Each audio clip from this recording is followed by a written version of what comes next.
अच्युतं केशवं कृष्णदामोदरं रामनारायणं जानकीवल्लभम। जय श्री हरि विष्णु जी। नमस्कार दोस्तों, आप सभी का मेरे चैनल में हार्दिक स्वागत है। दोस्तों, आज हम सुनेंगे परिवर्तनी एकादशी की व्रत कथा।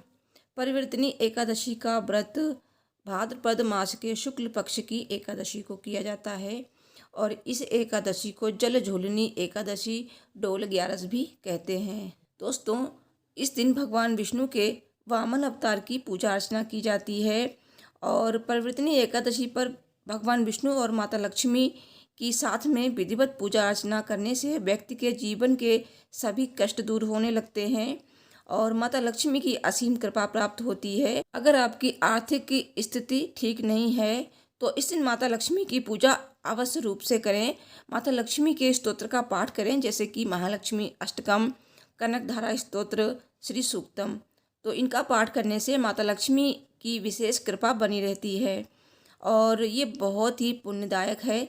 तो आइए सुनते हैं परिवर्तनी एकादशी की व्रत कथा। दोस्तों, परिवर्तनी एकादशी की फुल वीडियो आपको मेरे चैनल पर मिल जाएगी, तो जाके देख लीजिए। पूजा का शुभ मुहूर्त क्या रहेगा, पारण का समय मैं इस वीडियो में आगे बता दूंगी और पूजा विधि क्या रहेगी और इस दिन आपको कौन से काम अवश्य रूप से करने चाहिए। दोस्तों, अगर आपने व्रत किया है तो एकादशी व्रत कथा अवश्य सुननी चाहिए और परिवर्तनी एकादशी व्रत कथा सुनने से व्रत के बारे में हमें जानकारी मिलती है और जो बहुत ही ज़्यादा महत्वपूर्ण है, और इससे हमारे मन में भगवान के प्रति और ज़्यादा श्रद्धा भक्ति जागृत होती है और कथा सुनने से ही आपका व्रत भी पूर्ण होता है। तो चलिए सुनते हैं परिवर्तनी एकादशी की व्रत कथा। और कथा सुनने से पहले आप सभी से रिक्वेस्ट है, अगर अभी तक आपने मेरे चैनल को सब्सक्राइब नहीं किया है तो प्लीज़ चैनल को सब्सक्राइब कर लीजिए और बेल को ज़रूर प्रेस कीजिए। तो दोस्तों, सबसे पहले मैं आपको ये बताना चाहती हूँ कि आज मेरे गले में कुछ प्रॉब्लम है, तो इसके लिए मैं आप सभी से माफ़ी चाहती हूँ। तो चलिए कथा सुनते हैं। सब बोलिए भगवान विष्णु की जय, माता लक्ष्मी जी की जय, एकादशी माता की जय। पौराणिक कथाओं के अनुसार श्री कृष्ण जी ने राजा युधिष्ठिर को परिवर्तनी एकादशी की कथा सुनाई थी। युधिष्ठिर जी कहने लगे भगवान श्री कृष्ण से, हे भगवान, भाद्रपद शुक्ल एकादशी का क्या नाम है, इसकी विधि तथा इसका महात्म्य कृपा करके कहिए। तब भगवान श्री कृष्ण कहने लगे कि इस पुण्य, स्वर्ग और मोक्ष को देने वाली तथा सब पापों का नाश करने वाली उत्तम वामन एकादशी का महात्म्य मैं तुमसे कहता हूँ, तुम ध्यानपूर्वक सुनो। श्री कृष्ण जी भगवान कहने लगे कि हे राजन, अब आप सभी पापों को नष्ट करने वाली कथा का श्रवण करें। त्रेता युग में बलि नामक एक दैत्य था। वो मेरा परम भक्त था। विविध प्रकार के वेद सूक्तों से मेरा पूजन किया करता था और नित्य ही ब्राह्मणों का पूजन तथा यज्ञ के आयोजन करता था। लेकिन इंद्र से द्वेष के कारण उसने इंद्रलोक तथा सभी देवताओं को जीत लिया। इस कारण सभी देवता एकत्र होकर सोच विचार कर भगवान के पास गए। बृहस्पति सहित इंद्रादि देवता प्रभु के निकट जाकर और नतमस्तक होकर वेद मंत्रों द्वारा भगवान का पूजन और स्तुति करने लगे। अतः मैंने वामन रूप धारण करके 5वां अवतार लिया और फिर अत्यंत तेजस्वी रूप से राजा बलि को जीत लिया। इतनी वार्ता सुनकर राजा युधिष्ठिर बोले कि हे जनार्दन, आपने वामन रूप धारण करके उस महाबली दैत्य को किस प्रकार जीता।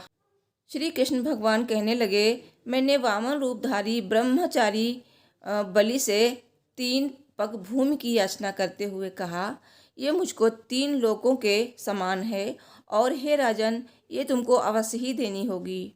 राजा बलि ने इसे तुच्छ याचना समझकर 3 पग भूमि का संकल्प मुझको दे दिया और मैंने अपने त्रिविक्रम रूप को बढ़ाकर यहाँ तक कि भूलोक में पद, भुवलोक में जंघा, स्वर्गलोक में कमर, महलोक में पेट और जनलोक में हृदय, यमलोक में कंठ की स्थापना कर सत्यलोक में मुख, उसके ऊपर मस्तक स्थापित किया। सूर्य, चंद्रमा आदि सब ग्रह गण, योग, नक्षत्र, इंद्रादिक देवता और शेष आदि सब नाग गणों ने विविध प्रकार से वेद सूक्तों से प्रार्थना की। तब मैंने राजा बलि का हाथ पकड़कर कहा कि हे राजन, एक पद से पृथ्वी, दूसरे से स्वर्गलोक पूर्ण हो गया, अब तीसरा पग कहाँ रखूं। तब बलि ने अपना सिर झुका लिया और मैंने अपना पैर उसके मस्तक पर रख दिया, जिससे मेरा वो भक्त पाताल को चला गया। फिर उसकी विनती और नम्रता को देखकर मैंने कहा कि हे बलि, मैं सदैव तुम्हारे निकट ही रहूँगा।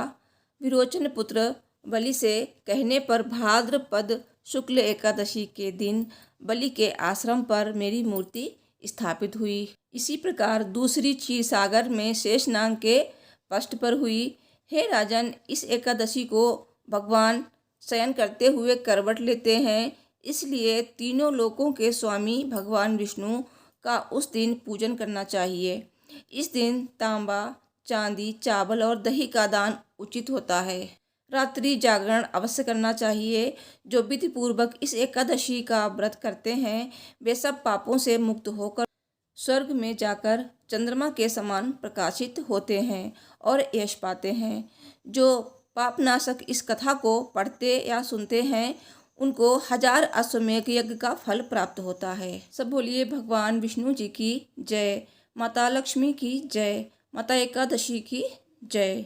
दोस्तों, पर्वतनी एकादशी व्रत पूजा का समय रहेगा 25 सितंबर को सुबह 9:13 से 10:42 तक, और परिवर्तनी एकादशी व्रत पारण का मुहूर्त रहेगा 26 सितंबर को दोपहर 1:26 से 3:48 तक। दोस्तों, पारण की फुल वीडियो आपको मेरे चैनल पर मिल जाएगी। पारण कब और कैसे करना चाहिए, क्या खाकर करना चाहिए, तो इसके लिए आप मेरे चैनल को सब्सक्राइब कर लीजिए। जब भी वीडियो अपलोड होगी उसका नोटिफिकेशन आपको मिलेगा। तो मैं मिलती हूँ नेक्स्ट वीडियो में। Thanks for watching. हर हर महादेव, जय माता दी। आप सभी को परिवर्तनी एकादशी की हार्दिक शुभकामनाएं। राधे राधे।